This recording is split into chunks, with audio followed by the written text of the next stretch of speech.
Hi accounting class, it's another great day to do some accounting. So today we're going to be looking at chapter 8. This is over fixed assets.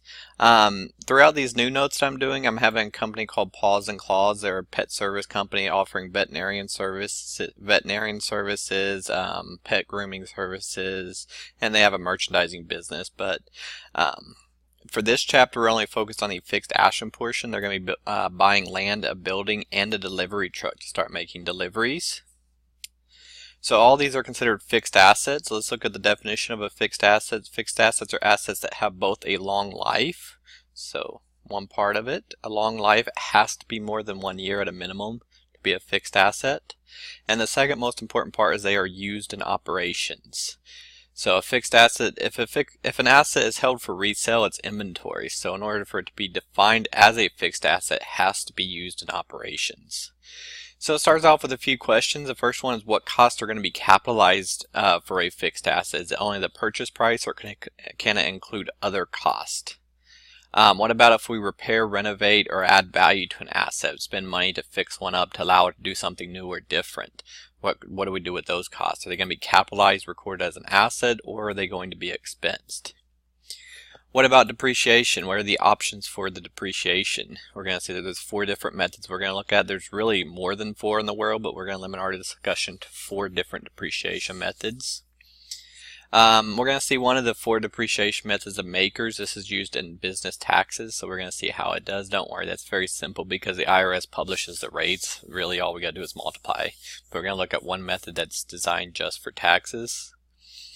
What about the selling old equipment, or in some cases just discarding it? We're going to see journal entries related to selling the equipment, or if we just throw it away, discard it, what are the journal entries related to it? And then we're also going to look at intangible assets and natural resources. I couldn't find a way to tie it into the storyline for this business, so we need to cover it though. Alright, we see a picture of a fixed asset. These are free stock images I got online. We're going to design this textbook to be, for future students, to be basically to replace the actual textbook, so I can only use non-copyrighted images. But that is definitely an example of a fixed asset. Alright, the next page, what costs to capitalize? So in addition to the purchase price, it says all costs it takes to get the asset in place and ready to use are capitalized. Remember, the word capitalized means we record it as an asset. We debit an asset account as opposed to an expense account. Alright, so we're going to look at this purchase price of land. That is definitely going to be capitalized.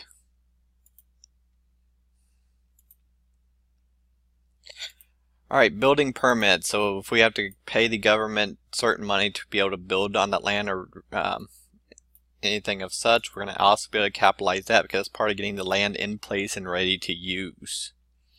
Cost to remove the old building, we can capitalize that too. I know it's not part of the land that we're purchasing, but we're trying to get the land in place and ready to use, so we can capitalize that cost. To pave the parking lot, we can capitalize that as well. So we're going to see a trend. Most of these are going to be capitalizable costs. It's a lot more than just the purchase price of the asset is the point here. Surveying fees, absolutely. Part of getting the land in place and ready to use. Alright, let's look at the building. Cost of material and labor, definitely capitalizable. Architect's fees, we can capitalize that. It's part of getting the building in place and ready to use. Alright, here we see an exception though. We have a painting error. So errors we're going to see are not going to be capitalized. They're not, they don't really add any future value to us, right? An asset is probable future economic benefits, so an error in this case won't add future value to it, to the asset, so it's going to be expensed. What about the cost of the furniture in the building? We can capitalize this as well. Alright, the delivery truck, purchase price of the truck. Definitely capitalize the purchase price of the asset. What about the cost of a new engine? We're going to see that this can also be capitalized. But on the other hand, the cost of an oil change, we're going to see the reason in a second, but this is not going to be capitalized. This is going to go to repair and maintenance expense.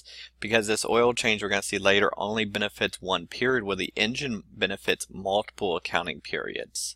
So this benefit of it only lasts for 6 months, let's say. It only benefits one accounting period, therefore it's going to be expense. So we only saw a couple examples here. We saw an error And we saw the repair and maintenance, the oil change on the delivery truck are the only two that are not capitalized.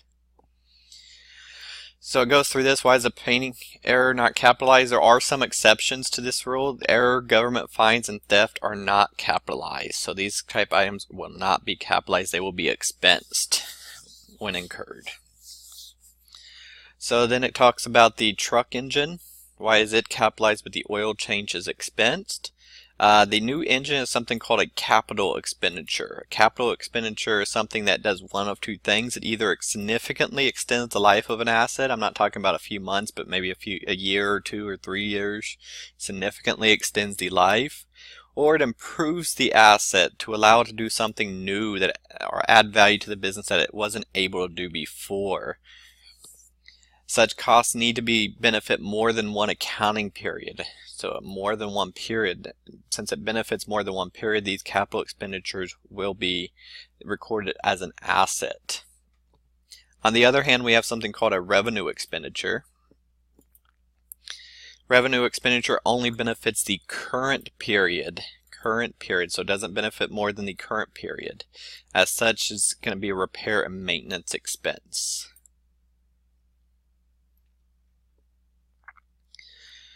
Depreciation. So we're going to get into depreciation. We're first going to define what it is. We saw depreciation in Chapter 3, the adjusting entries. But depreciation is a systematic transfer of asset cost to expense over time. That's all it is. Depreciation is a systematic transfer of asset cost to expense over time. It says if you're in economics, be careful because they actually use the same word differently. They use it as a decline in market value in economics, but for us it has nothing to do with market values. We just have a systematic transfer of asset cost to expense over time. We're not trying to approximate the market value of the asset. So the generic depreciation entry, we have some date here. It didn't give us a problem, but we'll say it's at the end of the year. That's when most businesses get their depreciation right before they issue reports. And if their year end is on 12/31, it makes sense they would be thinking about it then. So the entry is always these two accounts. It's always depreciation expense and credit accumulated depreciation for whatever specific account we're talking about, whether it's equipment, building, any other type of fixed asset. Each one would have its own accumulated depreciation account. And then we just see that, whatever the numbers are. So we're going to learn 4 different approaches. The only thing they change is this part. They will change the numbers, but the two accounts stay the same. It's always depreciation expense being debited. It's always accumulated depreciation being credited. Alright, before we get started with the 4 methods, we're going to define some terms that are going to be used throughout them. When I talk about costs in the formulas, I'm talking about the original cost of the asset, including anything that has been capitalized.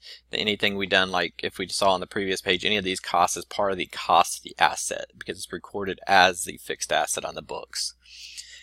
Alright, the useful life, pretty self-explanatory, but useful life is how long the business plans to use the asset in operations.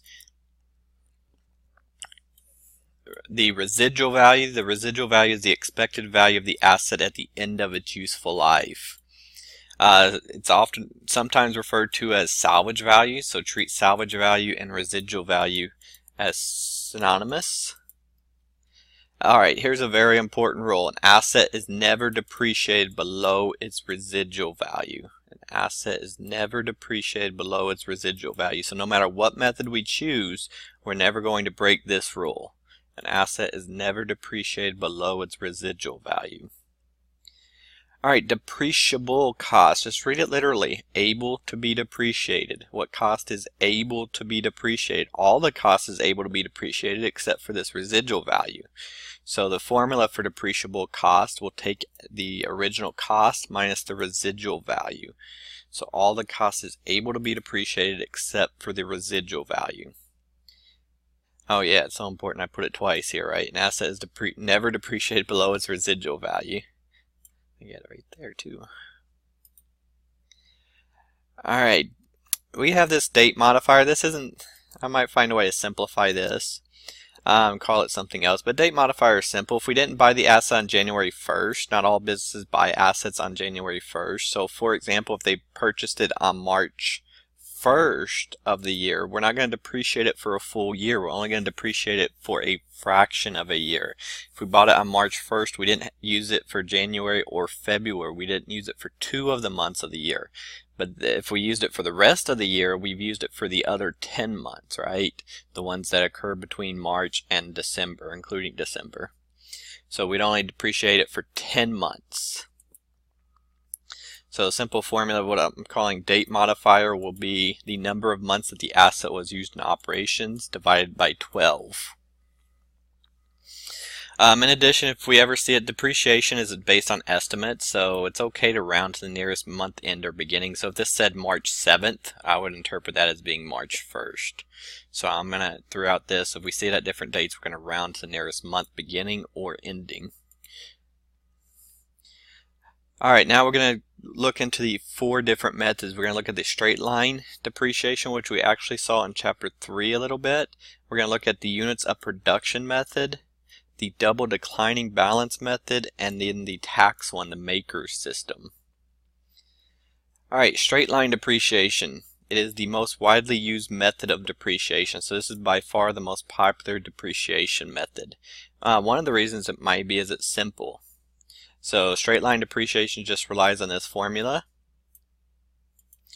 Cost minus the residual, so the depreciable value, divided by the useful life. And if we need to, we add that date modifier, right? If it's only for a fraction of a year, like we're going to see in year 1, because they're not going to buy this asset on January 1st, then we need to multiply it by that date modifier. I think I need to do that to be sure. Alright, the nice thing about straight line is it's going to be the same amount of depreciation for each full year. Now, it's not the same if there's a partial year. That's what we're going to see the problem with year 1, and in the 6th year. We're going to see a problem because it's not a full year. But we're going to see the numbers in 2, 3, 4, and 5 be exactly equal because they've used it throughout the entire year. Alright, so we're going to do this delivery truck throughout all the examples. It costs $41,000. It's expected to have a useful life of 5 years, and it's expected to be worth $5,000 at the end of its life. So this is its residual value. So we're going to plug these numbers into the formula. The original cost is $41,000. The residual is the $5,000. The useful life of this asset is 5 years. And for the first year, we need to think about this. We bought this on June 1st, so we didn't have it in January, February, March, April, or May. We didn't use it for 5 of the months out of the year. There's a total of 12 months in a year. We didn't use it for 5 of them, so we must have used it for the other 7, the ones that occur between June and December. So this first one is going to have a date modifier equal to 7/12. I'm going to go and show the formula. Alright, and if we calculate what that actually comes out to, we should get to this number, which is 4,200. Alright, the next year is actually simpler. It's just going to use the first part of the formula. We don't need a date modifier here. If we wanted to actually use one to be consistent, we could call it times 12 over 12, but mathematically that's 1, so it's not needed. And that's going to be the same for 2, 3, 4, and 5. So we're going to plug it into the calculator. Whatever number it is, it's going to be the same for these years. 7,200. Slightly higher because this is only for a fraction of a year. Alright, now one thing that may be confusing, this is a 5-year asset. Why do I have 6 total years here? Well, if we bought it in the middle of the year, we're going to have a fraction of a year the first year, and we're going to have another fraction of a year in the last year. So this other fraction is going to be the other part. It's going to be the first 5 months of the year. So we're going to see this exact formula, except the 7 changes to a 5 to represent January, February, March, April, and May. Calculate it. And then if we want, just for fun, let's total this up. We get to 36,000. What does that 36,000 represent? It represents the total depreciable cost, the 41,000 minus the 5,000. So we've depreciated all that we can. After this is done, this asset, it can still be used in business, but it would be said to be fully depreciated. So we would not need to record any future depreciation for this asset if we used it beyond that time. Alright, the second method is the units of production method. The units of production method. If we saw straight line is going to depreciate an asset based on time. So the more time goes by, the more straight line is going to depreciate it. That's the cost driver itself, is time. For units of production, the cost driver is based on how much the asset was used during a period. So if an asset is used more during a period, we're going to record more depreciation. If it was used less, we'll record less depreciation. So whatever amounts we get are going to differ each year. It's not going to be like straight line where all the numbers are the same except for the start of the year, the beginning year and the ending year of the asset. Alright, so units of production, we need to calculate a rate. So the first step here is calculating a depreciation rate. Depreciation rate, we're going to see the formula here. It's going to look similar to the straight line formula where we took the cost minus the residual, but this time we divide by its useful life, but not measured in years, measured in some type of output. So we could change it to total output to be more clear that we're not talking about the useful life measured in years. Alright, so assume the truck from the prior example is expected to last for 100,000 miles. That's going to be our total output of the asset. That's what we're going to divide by. So the initial cost of the asset is still the 41 minus the 5 residual, and we're going to divide through by the 100,000. And we'll get our rate. In this case, our rate, if we plugged it in a calculator, we get 36 cents, and it's 36 cents per mile because that's our cost driver in this case. The more miles this truck is driven, the more we're going to record in depreciation. Then the problem will tell you how much it was used in each year. So it tells us, and notice this totals up to be 100,000 in this example. Alright, all we do, our rate stays constant. So our rate is 36 cents per mile for each year. To determine the depreciation, we just multiply across. 12,000 times 36 cents equals the depreciation for year 1, and so on and so forth. We just multiply across, multiply across.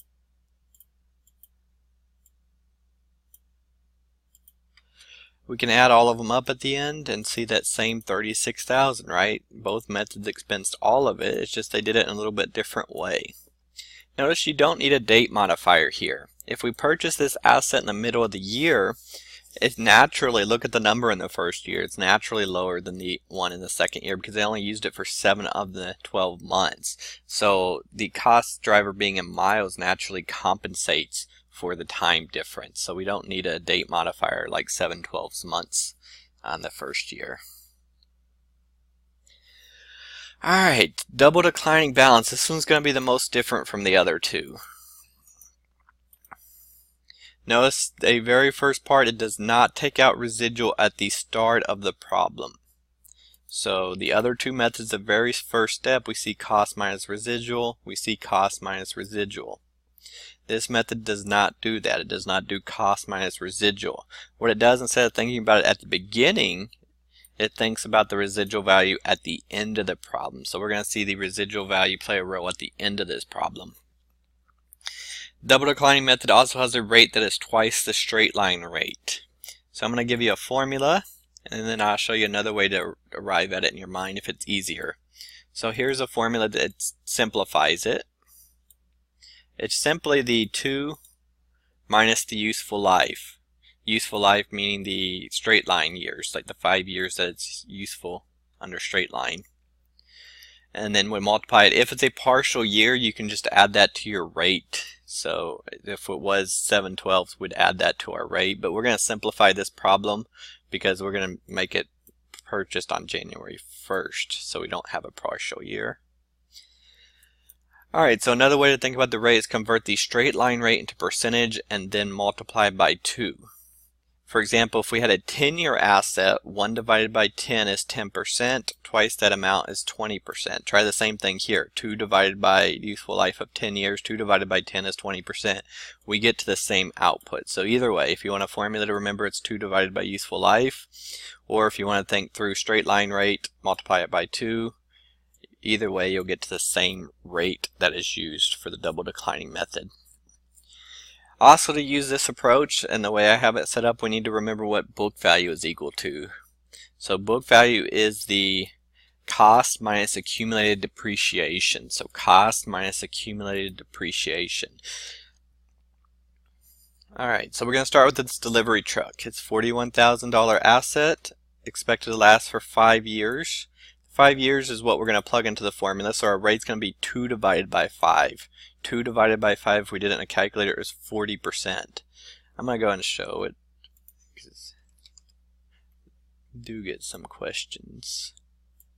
So our rate, what we're going to do is take 2 divided by 5, we get to 0.4. Now remember, a calculator is giving us a decimal. In order to convert that decimal to a percentage, we multiply by 100, we get to 40. So our rate is going to be 40%. And our rate stays consistent throughout the life of this asset of 40%. Alright, the book value, we're going to see this residual at the end, this $5,000 residual at the end. Alright, the book value is as cost minus accumulated depreciation, but when we first buy the asset, we haven't recorded any accumulated depreciation, so it's 41,000 minus 0, which equals 41,000. Alright, what we're going to do is multiply across. 41,000 times 0.4 equals the depreciation for that year.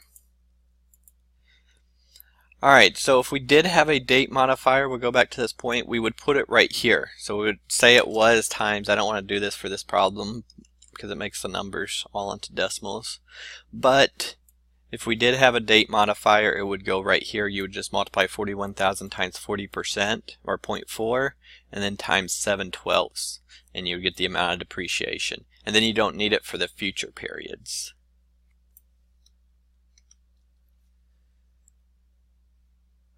Alright, the next step after we have book value, we've got the depreciation for year 1. Now we take the prior book value, which is 41,000, minus the depreciation recorded for that year. So we subtract. So we're going to see this pattern. Multiply across, then subtract. Take the prior book value minus the depreciation. We'll do another one. We're going to multiply across. So 24,600 times 0.4 equals 9,840. And now we're going to subtract the two numbers. And we'll have the new book value.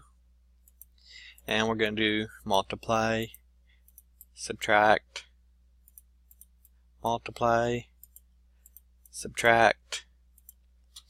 Alright, here's where the problem comes in for this last year.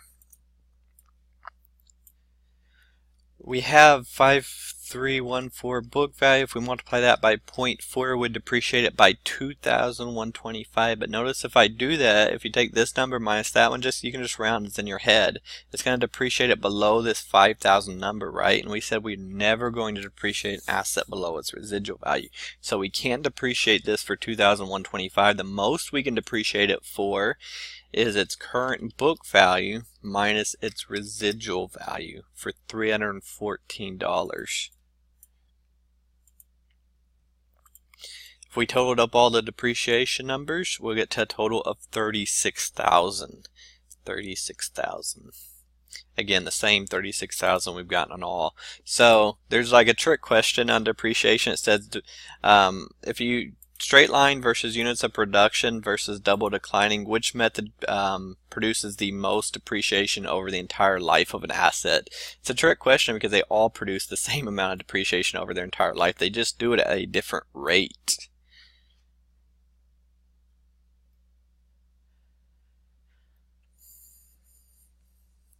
Yeah, this is just explaining what we've talked about. Alright, the fourth one, the maker system. Don't worry, this isn't complicated because the IRS already gives us the rates for this asset. It's a 5-year asset, but they're going with something called a half-year convention. So it assumes that all assets are purchased in the middle of the year. Because of that, we're going to have the first year be a half year effectively, and the last year, the 6th year, be a half year. So in total, it's a 5-year asset. We just have half of it in year 1 and the other half at the end of the period. That's why this number is, smaller than this number. It's an accelerated rate, just like double declining. Notice double declining method depreciate a lot at first, and then a smaller amount over time. But this one, we're talking about taxes, and we gotta flip our thinking, because under taxes you do want expenses. They're deductions, right? They reduce the amount of your taxable income, which reduces the amount of tax you pay. So this is a popular method. You can use straight line under preparing taxes, but it's a lot more popular to use the maker system because it's an accelerated depreciation. We get more expenses, more deductions quicker under this method. So all we do, these percentages aren't where we're subtracting. The cost of the asset stays the same, so we're not subtracting it each time, because these percents provided by the IRS are based on the cost of the asset. And then we just multiply across. And we'll get to total depreciation of $41,000. This one's different. We get to expense all of it eventually under tax.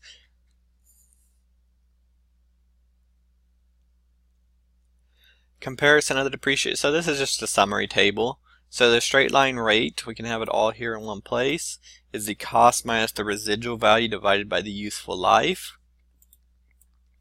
The units of output method, this takes the cost minus the residual value divided by the total output, and it varies. We saw straight line is constant, units of output varies.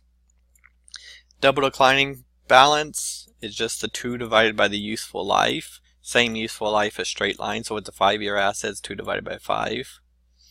And then makers, it's just given, they're published, you can just type it in. You got to clarify what type of asset it is. This one's a 5-year asset, so I picked the 5-year table. There are other types of assets that fall in different categories. We're not going to hit too highly on taxes. It's a financial accounting class, not a tax class, but it's also an accelerated method. Alright, let's get into the journal entries. We're going to see journal entries here for purchasing assets. Alright, so we're going to record these journal entries. These shouldn't be too complicated. These are like the chapter 2 journal entries that we saw. We purchased land for $20,000. We purchased it for cash, so that's one of the 3 we're going to record. We purchased a building worth $200,000. We signed a mortgage payable. And the delivery truck of $41,000. And then he signed a note payable for it. So we'll get to recording this. Date 6/1. All these occurred on 6/1, it looks like. What's the first one? Land. So we will debit not and, but land for $20,000. And in this case, we bought the land for cash, so we'll credit cash for $20,000. The next transaction, we purchased the building for $20,000, so we'll debit the building for $20,000. It's an asset. All these are assets, so that's why they're getting debited. And then we got to credit the mortgage payable for this one. Mortgage payable, $200,000. The last one's the delivery truck for $41,000, and we signed a note for that one. It disappeared. Alright, so those should be simple. Basically a review of Chapter 2 type journal entries where they only involve 2 accounts. Now we're going to get into journal entries. What if we're done with assets? In the first part, we're just going to throw them away. We're going to see later what happens when we sell them. But we're just going to start off with discarding assets. So it says, assume a business fully discards $30,000 equipment and it's fully depreciated equipment. Alright, so our mind, we need to be able to get the equipment off our books for $30,000 and its accumulated depreciation. So we need to get the equipment off. Equipment is an asset. It has a normal debit balance. So we need to do the opposite to take it off our books. So we need to credit the fixed asset for $30,000.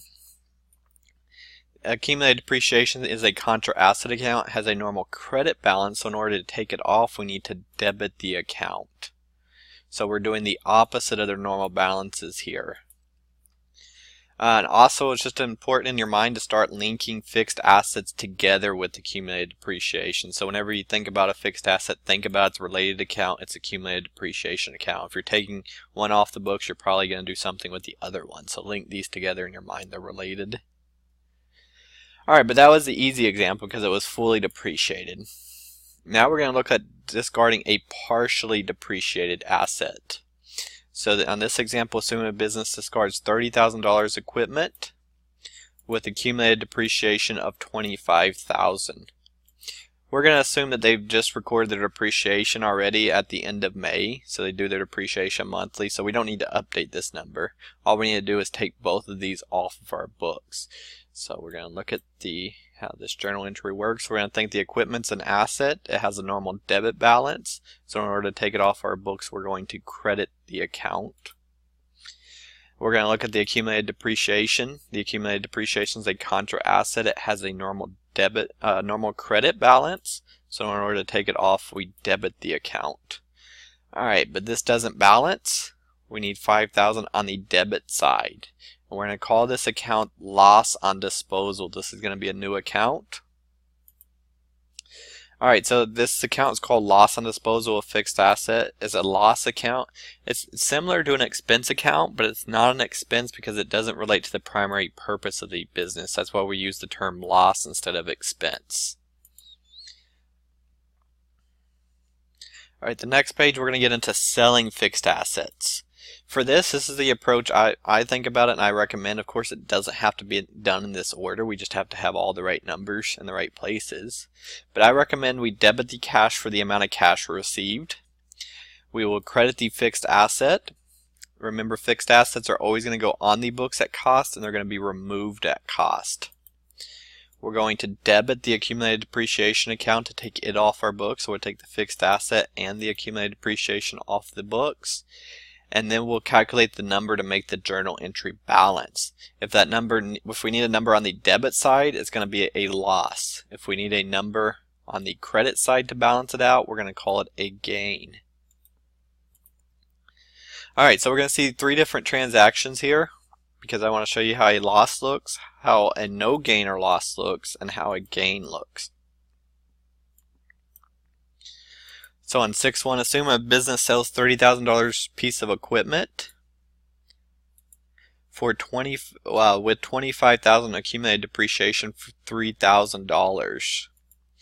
Alright, so first step is to recognize the cash that we received. So we're going to debit cash for $3,000. Next, we'll think about taking the equipment off of our books. You gotta see where I put it. Did I put it here? Yes. We're going to take the equipment off our books. This is my approach. Since I want to put debits before credits, I put known debits as far high as I can, and I put known credits as far below as I can. That way these middle ones could be a debit or a credit, and I don't break the rule of putting debits before credits. Alright, so we got the equipment off, we got the accumulated depreciation. No, we haven't gotten depreciation off. We need to take the depreciation off.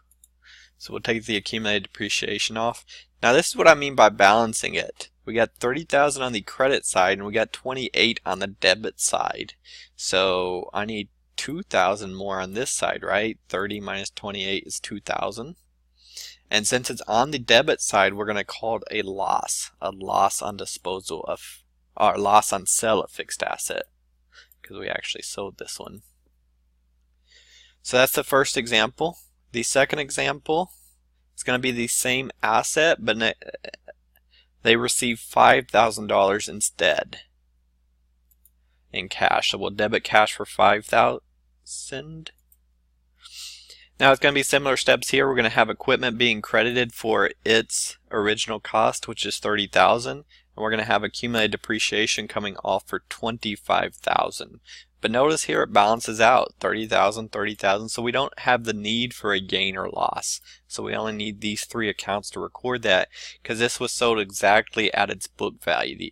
The $5,000 also represents the book value of the asset, $30,000 piece of equipment, minus the accumulated depreciation of $25,000 equals $5,000, and we received $5,000, so basically broke even. The third one, what happened if we received $8,000? So we have cash going to debit for $8,000. We need to take the equipment off again. Equipment's same entry for all three for $30,000. We're going to take accumulated depreciation off. It's still $25,000. This example is just going to show you that this side's higher now. This is 32, that's 30,000, so we need $2 more thousand on the credit side. Since that's the case, we're going to call this a gain on sale of fixed asset. If you want a quick formula to calculate gain or loss, it's going to be the sell price, whatever we sell it for, minus the book value of an asset at the time of the sale. So it's sales price minus the book value of the asset. Alright, just very quick, this is just new vocabulary, intangible assets. So we're going to amortize intangible assets. It works similar to depreciation, it's just called amortization, but still we're going to write off the cost of these if they do expire or such over time. If they do lose value over time, we're going to amortize them. We don't say we depreciate intangible assets, we say we amortize them. For natural resources, they also have a different word besides depreciation. They record depletion, or they are depleted over time. So just a terminology change, but these work just similar to depreciation. You're just writing off the asset cost to expense over time. For natural resources, they have a defined method. It is the units of production depreciation is what they use to record natural resource depletion. Alright, so we get to our too long didn't read page, our chapter 8 summary. So we'll go back through this real quick. All costs it takes to get an asset in place and ready to use are capitalized. Basically, if it's on this page, it's going to be important. That's why I didn't bold things on this. Fines, theft, mistakes are not capitalized. Revenue expenditure only benefits the current period, and they are expensed to repair and maintenance expense. A capital expenditure benefits future accounting periods and should be capitalized to the related asset account. So we see the difference between revenue and capital expenditures. The journal entry to record depreciation always debits depreciation expense and credits accumulated depreciation. Residual value conceptually equals the value of the asset at the end of its useful life. We never depreciate an asset below its residual value. We saw that none of the methods depreciate it below, except for the tax one, but that's tax accounting. It's not financial accounting. We just threw it in there because it's one of the popular depreciation methods when people think about depreciation. Alright, straight line depreciation is the most widely used one, so by far the most popular is straight line. Units of output depreciation rate. The depreciation for the year is equal to the rate that we calculate times that year's output. We're going to have the calculations for all three in this table. Double declining balance, you really need to be able to set up the table to keep track of three things: book value, rate, depreciation for each period that we're depreciating it. Very important under double declining balance, do not depreciate the asset below its residual value. Alright, depreciation expense is going to be, for any given year, will be the beginning book value for that year times the rate for the year. So remember, we calculate the rate as twice the straight line rate, and we're going to see that down here. And then the new book value to get started on the next line is equal to the prior book value minus the prior depreciation expense. So it's just trying to explain in a few words how you calculate double declining balance. The maker's one, just the cost of the asset times the percentage given in the problem. We have the summary formula: straight line, units of output, double declining, and maker. Straight line is cost minus residual divided by useful life. The rate is constant, it's the same amount each year, assuming they're all full years. Units of output takes the cost minus the residual and divides by the total output, and it completely varies how much it's going to depreciate because it depends how much we've used the asset. Double declining, the rate is equal to 2 divided by the useful life, and it's an accelerated. Expenses more earlier in the life and less later in the life of the asset. But remember, they all get to the same point. And then the makers, the rates are published by the IRS. They'll be given to you in a problem. And it's also classified as an accelerated one. It expends an asset more at the start of its life than it does at the end of its life. The journal entries, if we discard fixed assets, we need to debit the accumulated depreciation account, credit the fixed asset. If it's not fully depreciated, we also need to debit the loss for the difference to make the journal entry balance, because accumulated depreciation will be lower than the cost of the asset. Alright, if we sell the fixed assets, the first step is debit cash for the amount received, take the fixed asset and the accumulated depreciation off the books by doing the opposite of the normal balance, and then find the number needed to balance out the debits and credits. If the numbers needed is a debit, we're going to call it a loss. If the number needed is a credit, we're going to call it a gain. Alright, here intangible depreciation in quotes is called amortization. So intangible assets, link it together with amortization. For natural resources, the depreciation is called depletion.